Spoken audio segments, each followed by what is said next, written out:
दोस्तों, मैं प्रवेश भाई अपने YouTube चैनल प्रवेश भाई ऑफिशियल पे एक बार फिर से आपके सामने एक नया वीडियो लेकर आए हैं।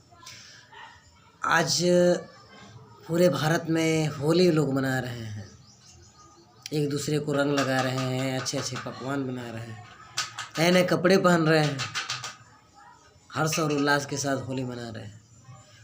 आज हम दोस्तों बताना चाहेंगे कि होली है क्या, होली का रहस्य क्या है, होली कैसे उत्पन्न हुई। वही दोस्तों आज की वीडियो में हम देखेंगे। और जो मैं किताब से बता रहा हूँ, बहुजन समाज के एक अच्छे लीडर, एक अच्छे नेता रोशन बोध जी का किताब है त्योहारों का रहस्य। अभी हम देखेंगे इसमें होली का रहस्य। हमें इतिहास के अध्ययन से पता चलता है कि आर्यों अनार्यों के बीच जो युद्ध हुआ, उन सब युद्धों में भारत के मूल निवासी अनार्यों को विदेशी आर्यों द्वारा छल कपट के द्वारा ही हराया गया था। युद्ध में हारे हुए अनार्यों को गुलाम बनाया गया, अपना दास बना लिया गया। उनकी सुंदर पत्नियों और जवान बेटियों को आर्यों ने अपना लिया तथा जो सुंदर नहीं थी उन्हें दासी बना लिया। अनार्यों की हार के बाद आर्यों ने उनका नाम भी बदल दिया, उन्हें असुर, राक्षस, निशाचर, चांडाल, शूद्र व छूत आदि नामों से पुकारा।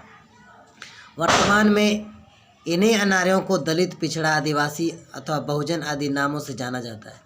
युद्ध में हारने के बाद से ही अनार्यों के सभी मानवीय अधिकार छीन लिए गए। आर्यों ने इनकी शिक्षा तथा धन संग्रह पर विशेष पाबंदी लगा दी और इनके खिलाफ सख्त कानून भी बना दिए, जो आज भी पुराणों व स्मृतियों में देखे जा सकते हैं। होली मनाए जाने के कारण के रूप में जो घटनाएं ऊपर बताई गई अथवा जो कहानी सभी लोग जानते हैं, या फिर जो कहानी हमें कोई ब्राह्मण बताता है, वह पूरी घटना पूर्णतः सत्य नहीं जान पड़ती। वैज्ञानिक दृष्टिकोण के आधार पर सभी लोग जानते हैं कि यदि आग में एक जैसी दो वस्तुएं डाली जाए तो दोनों लगभग साथ साथ ही नष्ट हो जाएंगी, अन्यथा दोनों ही बच जाएंगी, यानी दोनों का परिणाम एक जैसा ही होगा। किंतु यहाँ तो एकदम अलग हो और उल्टा बता दिया गया। जिसे अग्नि में न जलने का वरदान था वह जल जाती है, और जिसे जलकर भस्म हो जाना था वह बच जाती है। मानवीय दृष्टिकोण से भी देखा जाए तो एक राजा नासमझी जैसी बात के लिए इतनी कम आयु के अपने पुत्र को इतना भयानक दंड और क्रूरता की मौत नहीं दे सकता। अतः वास्तविक सच्चाई इस प्रकार है। प्राचीन काल में वर्तमान लखनऊ उत्तर प्रदेश की राजधानी के समीप कुछ ही दूरी पर हरदोई नाम का एक जनपद है। उस प्राचीन समय में इसका नाम हरिद्रोही था, जो कालांतर में हरदोई और फिर हरदोई हो गया। इसी हरदोई के नाम पर हिरण्यकश्यप था। हिरण्यकश्यप आदिवासी अनार्य राजा था, जिसके वंशज आज के शूद्र अछूत हैं। अनार्यों को सभी तरह से प्रतिबंध करने के बाद आर्यों ने उन्हें घृणित कार्यों को करने के लिए मजबूर कर उन पर तमाम अत्याचार किए। इन तथ्यों के समर्थन में अनेक प्रमाण ब्राह्मण ग्रंथों में आज भी मौजूद हैं। आर्यों की सत्ता पर अधिकार कर लेने के बाद से देश के अधिकांश उत्सव अथवा त्यौहार मूल निवासी योद्धाओं पर विजय पाने की खुशी में या फिर आर्य योद्धाओं के का महिमा मंडन के रूप में मनाए जाते रहे हैं। उसी प्रकार होली का त्यौहार भी मूल निवासी अनार्य राजा हिरण्यकश्यप तथा उसकी बहन होलिका से संबंधित संपूर्ण अनार्यों के अपमान का दिन है, यानी मूल निवासियों का पराजय का दिन। परंतु अपने इतिहास की जानकारी न होने के कारण आज मूल निवासी लोग भी इस त्यौहार को खूब जमकर मनाते हैं। इन्हें पता नहीं है कि जाने अनजाने में वे अपने ही पूर्वजों का अपमान कर रहे हैं। ज्ञातव्य हो कि इस त्यौहार का मूल संबंध हिरण्यकश्यप से है। इसलिए होली के रहस्य को समझने की कड़ी में हमारे लिए संक्षिप्त में हिरण्यकश्यप के बारे में भी जानना आवश्यक है। अनार्य राजा हिरण्यकश्यप से संबंधित संक्षिप्त जानकारी इस प्रकार है। प्राचीन काल में कश्यप नाम के एक अनार्य राजा थे। उनकी पत्नी द्विति थी। उसके दो पुत्र हुए, हिरण्याक्ष और हिरण्यकश्यप। हिरण्यकश्यप से पहले हिरण्याक्ष ही राजा थे। उन्होंने आर्यों द्वारा कब्जा की हुई समस्त भूमि को जीतकर अपने कब्जे में कर लिया था। यहाँ से आर्य देवताओं ने अपनी दुश्मनी का षड्यंत्र रचना शुरू कर दिया। इसी घटना को हिंदू शास्त्रों में इस प्रकार कहा गया कि अनार्य असुर हिरण्याक्ष ने पृथ्वी को चुरा लिया और उसे मैले में फेंक दिया। पृथ्वी को उस मैले से बाहर निकालने के लिए विष्णु ने वराह यानी सुअर का अवतार लिया। सुअर ने हिरण्याक्ष से भयंकर युद्ध किया। परिणाम स्वरूप सुअर का वेश धारण कर विष्णु ने हिरण्याक्ष को धोखे से मार डाला, जिसे वराह अवतार का नाम दे दिया गया। विष्णु आर्य राजा था। उसके बाद हिरण्यकश्यप ने अपने भाई के हत्यारे विष्णु की पूजा अपने राज्य में बंद करा दी। आर्य अपने देवताओं के नाम पर निरपराध पशुओं की बलि देकर हिंसा करते थे। हिरण्यकश्यप ने अपने राज्य में पशु बलि बंद करा दी और हत्यारे आर्य ब्राह्मणों को जेल में डाल दिया। ब्रह्मा विष्णु की पूजा पर प्रतिबंध लगा दिया और इनका नाम लेने और ब्राह्मणों के पाखंडी कर्मकांडों को करने पर दंड देने लगा। इसके भय से ब्राह्मण और उनके देव विष्णु ने मिलकर हिरण्यकश्यप के वध करने की योजना बनाई। हिरण्यकश्यप के प्रहलाद नाम का एक पुत्र हुआ। विष्णु ने नारद ब्राह्मण से जासूसी कराकर प्रहलाद को गुमराह किया और घर में कलह करवा दी। प्रहलाद गद्दार निकला, वह विष्णु से मिल गया। आर्य छलकपटी और धोखेबाज थे। प्रहलाद को पढ़ा दिया कि पिछले जन्म में वह एक वैश्य का भड़ुआ था। पिछले जन्म में वैश्य के साथ तुम भी मेरा व्रत रखते थे, इसलिए तुम्हारा प्रेम मुझ में हुआ है। यह पिछले जन्म के संस्कारों का ही फल है। अनार्य होने के कारण वह आर्य नायकों विष्णु, इंद्र आदि किसी भी देवता तथा हरि को भी नहीं मानता था। इन लोगों का गुणगान करने वालों को भी वह पसंद नहीं करता था, अर्थात वह स्वयं भी हरिद्रोही था। इसलिए उसके राज्य के लोग हरिद्रोही कहा करते थे। राजा हिरण्यकश्यप की एक बहन थी जिसका नाम होलिका था। उस समय गुरुकुल यानी आश्रमों में दी जाने वाली शिक्षा का सामान्य लोगों में बहुत महत्व माना जाता था। इन गुरुकुलों को चलाने वाले ऋषि या आचार्य के रूप में ब्राह्मण ही हुआ करते थे। चूँकि हिरण्यकश्यप एक राजा था, इसलिए वो अपने पुत्र प्रहलाद को अच्छी शिक्षा देने के उद्देश्य से गुरुकुल भेजने लगा। उस समय ब्राह्मणों ने यहाँ के मूल निवासियों की शिक्षा पर प्रतिबंध लगाया हुआ था। एक राजा के भय से प्रहलाद को शिक्षा देने की स्वीकृति दे दी गई, किंतु ब्राह्मणों ने इसका पूरा फायदा उठाया। हिरण्यकश्यप जहाँ ईश्वर और देवताओं का विरोधी था, वहीं प्रहलाद के मन में कूट कूट कर विष्णु का नाम भर दिया गया। बात बात में वह विष्णु का नाम लिया करता था। उसका यह व्यवहार हिरण्यकश्यप को पसंद नहीं था। बहुत समझाने पर भी प्रहलाद अपने पिता की बात नहीं समझ सका। वह पूरी तरह ब्राह्मणों के पक्ष में हो चुका था। जब उसे धर्म कर्म की समझ हुई तो वह अपने पैतृक धर्म को छोड़कर वैष्णवी हो गया। वैष्णव का मतलब होता है जिसमें सारे व्यसन मौजूद हों। इनका नेता विष्णु तो हमेशा ही क्षीर सागर में अपनी पत्नी लक्ष्मी के साथ पड़ा रहता था, किंतु जब कोई अनैतिक अथवा अमानवीय कार्य करना होता था तो वह अवतार धारण करने अपना काम कर लेता था। कभी जलंधर की पत्नी वृंदा को सतीत्व नष्ट करने हेतु जलंधर का रूप धारण करता, तो कभी रावण को मारने के लिए राम का रूप धारण करता।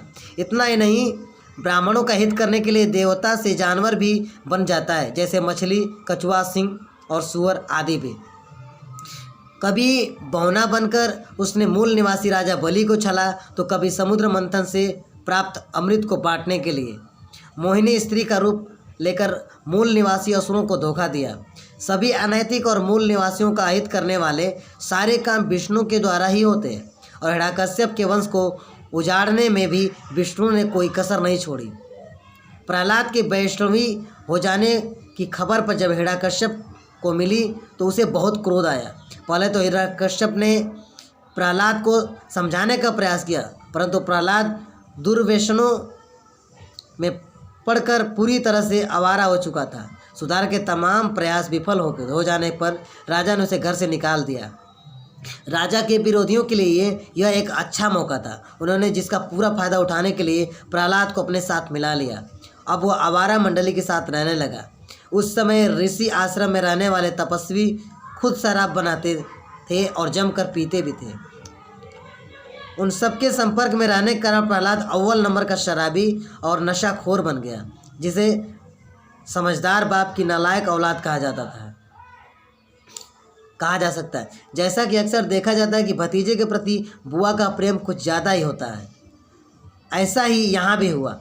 घर से निकाल दिए जाने के बाद भी प्रहलाद की बुआ होलिका का स्नेह उसके प्रति बना ही रहा, जिसके चलते वह रोज़ शाम को राजा से नज़र बचाकर अपने आंचल से छुपाकर उसे खाना खिला आती थी। घर वालों से छिपकर वह उसे भोजन के साथ साथ धन भी दिया करती थी। धन पाने के कारण प्रहलाद का व्यसन और भी बढ़ता जा रहा था।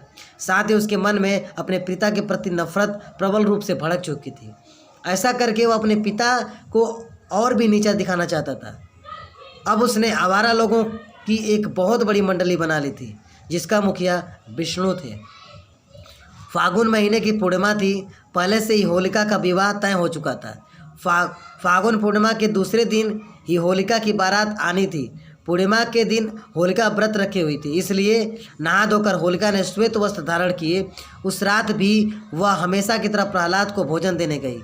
चांदनी की दुधिया प्रकाश में श्वेत वस्त्रों में सजी हुई होलिका किसी अप्सरा से कम नहीं लग रही थी। शायद वह प्रहलाद को आखिरी बार भोजन देने गई थी, क्योंकि अगले दिन ही उसे अपनी ससुराल जाना निश्चित किया गया हो चुका था। जब होलिका अपने भतीजे को भोजन कराने पहुंची तो उसे देखकर प्रहलाद की मित्र मंडली की नीयत खराब हो गई, और प्रहलाद तो इतने नशे में था कि वह स्वयं को भी संभाल नहीं पा रहा था। फिर क्या था, प्रहलाद के मित्रों ने ही होलिका को पकड़ लिया और सभी ने मिलकर उसके साथ क्या सलूक किया होगा, सुधी पाठक स्वयं ही इस बात का अंदाज़ा लगा सकते हैं। उन दरिंदों ने होलिका को जान से ही मार डाला। सबूत मिटाने के उद्देश्य से सभी ने रातों रात होलिका की लाश को जला देने का निर्णय भी लिया। यानी न रहेगा बांस न बजेगी बांसुरी। लेकिन एक समस्या थी, लाश को जलाने के लिए इतनी सारी लकड़ियां कहाँ मिलेंगी?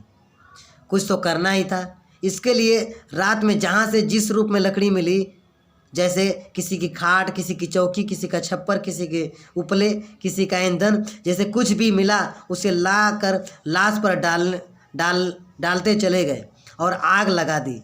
जंगलों में रहने वाले ऋषि तपस्वी लोग जानवरों में सुरक्षा, ठंड से बचाव के लिए रात को आग जलाते ही थे, इसलिए वे होलिका को जलाने में सफल हो गए। होली की लकड़ी एकत्र करने के लिए आज भी लगभग इसी तर्ज पर यह प्रक्रिया अपनाई जाती है तथा नशे करने की औपचारिकता भी निभाई जाती है। दूसरे दिन सुबह होते ही राजा को इस बात का पता लगा तो उसने तुरंत दोषियों को ढूंढकर पकड़ने का आदेश दिया। जब दोषियों का पता चला तो उनके साथ प्रहलाद भी पाया गया, और यह भी पता चला कि होलिका के बलात्कारी और कातिल प्रहलाद के ही मंडली के थे। तो राजा ने सभी आरोपियों के साथ प्रहलाद को भी गिरफ्तार करवा लिया। राजा हिरण्यकश्यप न्यायप्रिय राजा था। अपराध में अपने पुत्र के शामिल होने के कारण राजा ने स्वयं कोई निर्णय न लेकर निष्पक्ष और कठोर कार्रवाई तथा उचित न्याय करने के लिए यह मामला न्याय पंचायत को सौंपा। पंचायत की कार्रवाई अभी बाकी ही थी कि राजा हिरण्यकश्यप के द्वार पर बारात आ पहुंची। होलिका के होने वाले पति का नाम इलोही था, जो बिंदकी का रहने वाला था। जब उसे पता चला उसकी होने वाली पत्नी मर चुकी है तो उसे दुख का ठिकाना न रहा। वह उस स्थान पर गया जहाँ होलिका को जलाया गया था। वह चिता की राख के पास पहुँचते ही दहाड़ मारकर रोने लगा। उसे इस प्रकार सदमा लगा कि वह अपने आप को संभाले नहीं रख सका, और जब होलिका की जली हुई चिता की राख में बेहोश होकर गिर पड़ा। इलोही के अचानक गिर जाने से जमीन पर पड़ी राख उड़ गई। शायद उसी को आज भी धुलेंडी यानी धूल उड़ी कहते हैं। यह तर्क कुछ ठीक नहीं लगता। यदि हम होली के संपूर्ण घटनाक्रम को देखें तो लगता है कि होलिका को जलाने वाले लोग ने ही अगली सुबह उसकी राख तक को वहाँ से हटा देने के लिए हवा में उड़ा देने का प्रयास किया होगा, और उनकी यह क्रिया धूल पड़ी के नाम से प्रसिद्ध हुई। इलोही के होश आने पर राजा हिरण्यकश्यप के दुख को समझते हुए बारात को वापस लौट जाना पड़ा। बारातियों के जाने के बाद पंचायती की कार्रवाई पुनः शुरू हुई। न्याय पंचायत ने कहा कि इतने लोगों ने मिलकर एक लड़की, वह भी राजा की बहन, कि न केवल हत्या की बल्कि उसकी आबरू को भी नहीं बख्शा। यह हमारी सामाजिक मर्यादा का सबसे बड़ा अपमान है। हमारे यहाँ नारी का सम्मान किया जाता है, उसका अपमान नहीं किया जाता। अपने आप को बहादुर समझने वाले इतने लोगों ने मिलकर एक नारी की अस्मिता छीन ली और उसे मार भी डाला। इससे बड़ी कायरता और क्या हो सकती है। जिस प्रकार इन लोगों ने पूरे राज्य के सम्मान को छीना, इसके बदले में इनके जीवन भर के सम्मान को धराशायी कर देना चाहिए। इनको इस प्रकार अपमानित किया जाए कि जीवन भर इसका एहसास कर सकें। आज के बाद ये लोग अपने को वीर पुरुष समझने की भूल भी न कर सकें। इसके लिए इनके माथे पर कायरता अर्थात अवीर का टीका लगाया जाए। इनकी कायरता को चिन्हित किया जाए। इस अवीरतापूर्ण कुकर्म की ऐसी सजा दी जाए जिसे ये जीवन भर न मिटा सके और न छिपा सके। इसलिए सभा ने उन अपराधियों के माथे पर तलवार की नोक से अबीर लिखना निश्चित किया और तलवार के नोक से उनके माथे को चीरते हुए अबीर लिखा गया तथा ये ऐसे कुकर्मियों के लिए यह सजा दी जाने की परंपरा ही चल पड़ी। तलवार की नोक से माथे पर कुरेद कर अबीर शब्द को लिखा जाना कोई मामूली सजा नहीं थी। कितने तो लिखते समय ही बेहोश हो जाते, पीड़ा की सहन न कर पाने वाले वहीं मर भी जाते थे। उस समय जो बच जाते उनमें से कुछ तो उचित उपचार न होने से घाव तक पक जाने मर जाते। जो ठीक भी हो जाते उनके लिए समाज में रहना दुर्लभ हो जाता था। वे किसी के सामने अपना मुंह दिखाने के लायक नहीं रह जाते थे। अपमान को सहन न कर सकने के कारण अपने आप मौत को स्वीकार कर लेते थे अर्थात स्वहत्या कर लेते थे। हिरण्यकश्यप की मृत्यु के बाद इस सज़ा का रूप कुछ छोटा हो गया। लोग पूरा अबीर शब्द न लेकर माथे पर तलवार की नोक से एक तिलक जैसी लंबी लकीर ही बनाने लगी, किंतु वह लकीर भी अपमानित तो उतना ही करती थी जितना कि पूरा अबीर शब्द। समय के साथ सामाजिक प्रतिबंध, नियम, परंपराएं दिन प्रतिदिन कमज़ोर पड़ती गईं और लोगों ने तलवार से लकीरें न बनाकर खून जैसे रंग ही लगाना शुरू कर दिया। किंतु वह परंपरा खत्म नहीं हुई और उसी परंपरा ने वर्तमान में अबीर का रूप ले लिया। होली के दिन हम भारतीय हिंदू एक दूसरे को अबीर लगाता है। उस समय अबीर को अपमान और कायरता का प्रतीक माना जाता है। जैसा कि अबीर शब्द से ही कायरता की बू आती है, अबीर यानी अथवा कायर। किंतु आज भी ये कायरता का रंग एक दूसरे को लगाकर लोग एक दूसरे को क्या साबित करना चाहते हैं, वैसे अपने घृणित कार्य को महिमा मंडित करके बनाए रखना इनकी नियत रही है। लिंग पूजा जैसे घृणित कार्य भी इसी नारी पार्टी का प्रतिफल है। न्याय पंचायत के निर्णय पर उनके माथे पर तलवार के नोक से अबीर लिखा गया।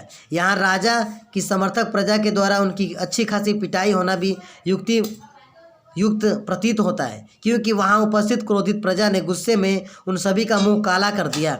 उन्हें जूते चप्पलों की माला पहनाकर सभी को एक गधे पर बिठाकर जुलूस भी निकाला गया। जुलूस जिधर भी जाता था हर कोई उन पर कीचड़, मिट्टी और कालिक फेंक उन्हें जलील करता था। वैसे ही जुलूस आज भी निकाला जाता है। इसे ही होली की बारात कहते हैं। भारत के इतिहास में यह पहली घटना ही थी जब बुरी नज़र रखने वालों को अबीर, टीका और मुंह पर कालिक पोत कर उन्हें अपमानित किया जाता था। संभवतः तभी से बुरी नज़र वाले तेरा मुंह काला वाली कहावत भी प्रचलित हुई। जैसे जैसे समय बीतता गया लोग इसी घटना को भूलते गए। यह घटना विष्णु के भक्तों की करतूतों पर आधारित थी, इसलिए ब्राह्मणों ने इसे शीघ्रता से रूपांतरित कर दिया। ढोंगियों ने उसे उल्टा कर रूप दिया। कलंक का टीका सभी के माथे पर लगवा दिया। जमरा बीज, जिसे आजकल यह द्वितीय कहते हैं, होली के तीसरे दिन आती है।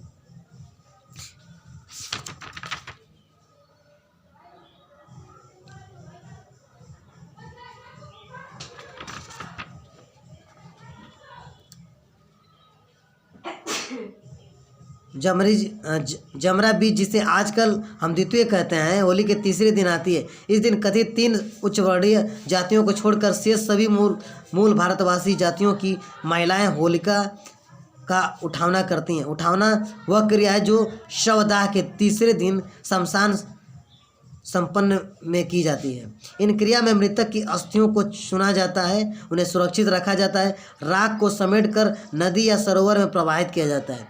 महिलाएं जमरा बीज के दिन होलिका का उठावना इसलिए करती हैं क्योंकि होलिका उनकी पूर्वज थी।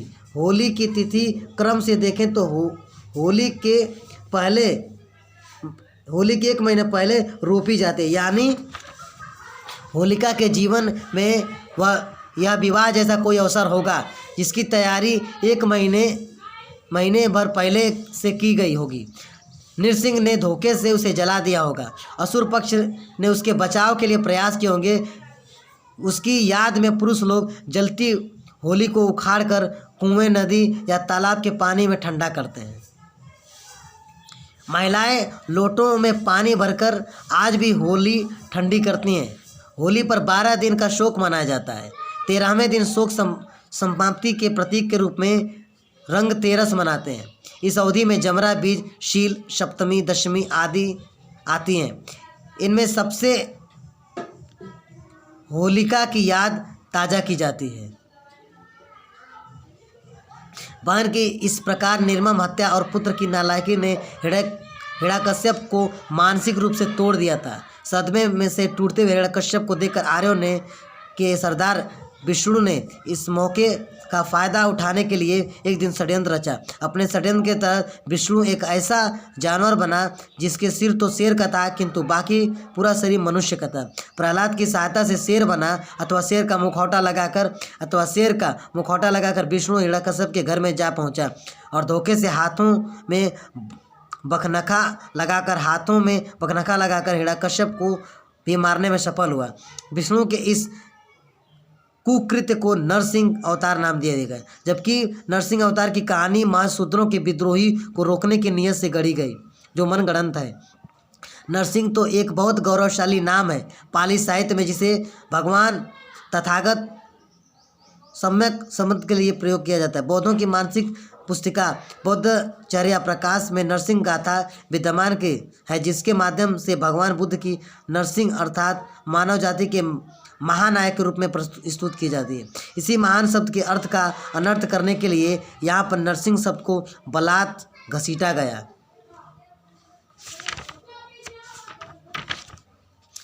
मेरे दोस्तों, हम कहना चाहते हैं कि अभी जो हमने किताब में पढ़ करके आपने को सुनाया, जिस तरह से होलिका का बलात्कार करके उसको जिंदा जला दिया गया, आज भी हमारे सामने में, हमारे समाज में बहुत सी बहनों के साथ बलात्कार होता है। कहीं हाथरस में लड़की के साथ बलात्कार होता है, उसको सरकार, पुलिस प्रशासन जलवा देता है। कहीं दिल्ली में नाबालिग लड़की को बलात्कार करके जिंदा जला दिया जाता है। हम कहना चाहते हैं कि ये होली बहनों का अपमान, बेटियों का तिरस्कार का एक त्यौहार है। एक बहुजन बेटी के साथ दुराचार, बलात्कार करके उसको जिंदा जला देने का यह प्रथा है। जागो बहुजन, हमारे बहन बेटियों का रक्षा हमें ही करना है। आइए हम संकल्प करें, हमारे बहन बेटियों के ऊपर जब अत्याचार हो, बलात्कार हो, हम आनंद नहीं मनाएं, हम उनके इंसाफ के लिए लड़ें। भीम आर्मी भारत एकता मिशन के साथ भाई चंद्रशेखर के अगुवाई में, बड़े भाई कमल सिंह वालिया के अगुवाई में, बड़े भाई विनय रतन सिंह की अगुवाई में, बड़े भाई मंजीत नौटियाल जी की अगुवाई में जो भीम आर्मी भारत एकता मिशन चल रहा है, इस भीम आर्मी भारत एकता मिशन को और भी मजबूत करें। जहाँ भी बहन बेटियों पे अत्याचार होता है, इंसाफ के लिए खड़े हों, आवाज़ उठाएं। इसलिए आज के दिन ही, आज ही मैं ये वीडियो अपलोड करता हूँ और हाथ जोड़ के कहता हूँ कि ये हम बहुजनों का अपमान का त्यौहार है, तिरस्कार का त्यौहार है। आज भी होली के दिन बहुत से लोग दारू पीकर नशे में बहन बेटियों को, आबरू को लूटेंगे, दारू पीकर दंगा करेंगे, फसाद करेंगे, घरों में घुस जाएंगे। इसलिए सावधान हो, अपनों बहन बेटियों की स्वयं रक्षा करें, स्वयं परिवार करें। नमस्कार, धन्यवाद।